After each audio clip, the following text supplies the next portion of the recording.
एक जंगल में रहने वाला बूढ़ा व्यक्ति जिसने एक लड़की को अपने जाल में फंसाया और उसके साथ वो सब किया जिसे सुनकर आप हैरान रह जाएंगे। वो लड़की किसी वजह से अपने घर का रास्ता भूल जाती है और जंगल में भटक जाती है। इसके बाद वो लड़की एक बूढ़े व्यक्ति की झोपड़ी में पहुंच जाती है, लेकिन बूढ़ा व्यक्ति रात के समय उस लड़की के साथ वो सब काम करता है जिसे सुनकर आप चौंक जाएंगे। एक ऐसा घना जंगल जिसमें कदम रखते ही आदमी की रूह कांप जाती थी। ये एक ऐसा वीरान और खौफनाक जंगल था जहां रात के सन्नाटे में इंसान तो क्या जानवर भी कदम रखने से डरते थे। उसी सुनसान जंगल में करीब 70 साल का एक बूढ़ा व्यक्ति रहता था जिसे सभी लोग बाबा के नाम से पुकारते थे। बाबा पहले तो जंगल के करीब एक गांव में रहते थे, लेकिन कुछ समय से वे जंगल में जाकर एक झोपड़ी में रहने लगे। बाबा की उम्र तो काफी ज्यादा थी, लेकिन वो आज भी काफी ज्यादा जोशीले व्यक्ति थे। सालों से वो इस वीराने में अपनी झोपड़ी बनाकर अपनी जिंदगी गुजार रहे थे। एक रात की बात है जब आधी रात का समय था। जंगल में काफी तेज हवा चल रही थी। हवा की आवाज भी काफी ज्यादा डरावनी लग रही थी। कुछ ही समय में तेज बारिश पड़ने लगी। बाबा अपनी झोपड़ी में बैठकर इधर उधर देख रहे थे और मन ही मन कुछ सोच रहे थे। तभी अचानक उनका दरवाजा जोर जोर से बजने लगा। दरवाजे की खटखट सुनकर बाबा सोच में पड़ गए। उन्होंने सोचा कि इतनी रात में और इतने घने जंगल में कौन हो सकता है। वो तेजी से उठे और दरवाजा खोल दिया। दरवाजा खुलते ही जब उन्होंने सामने का नजारा देखा तो उनकी आंखें खुली की खुली रह गई। उनके सामने एक काफी ज्यादा सुंदर लड़की खड़ी थी, लेकिन वो लड़की काफी ज्यादा डरी हुई थी। बारिश ने उसके कपड़ों को भीगा दिया था और वो ठंड की वजह से कांप रही थी।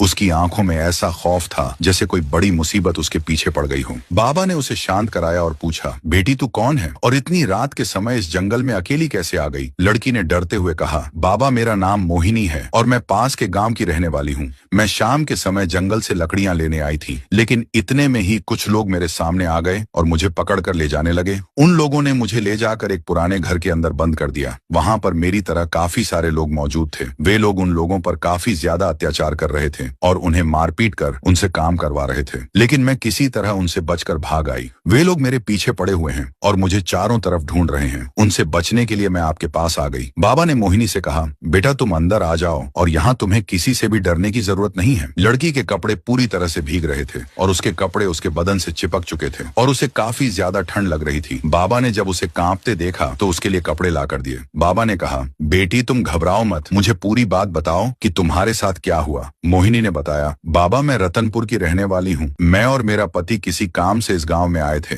लेकिन बीच जंगल में आते समय हमारा सामान कुछ चोरों ने छीन लिया और हमारे पास रहने और खाने के लिए कुछ भी नहीं बचा। उसके बाद हम एक अमीर व्यक्ति के पास गए। अमीर व्यक्ति ने हमें कुछ पैसे देने के बदले मुझे गिरवी रखने को कहा। मेरा पति मुझे उस सेठ के पास गिरवी रखकर उससे कुछ पैसे लेकर शहर में कुछ कमाने के लिए चला गया, लेकिन वो सेठ मेरे साथ अच्छा बर्ताव नहीं करता था। वो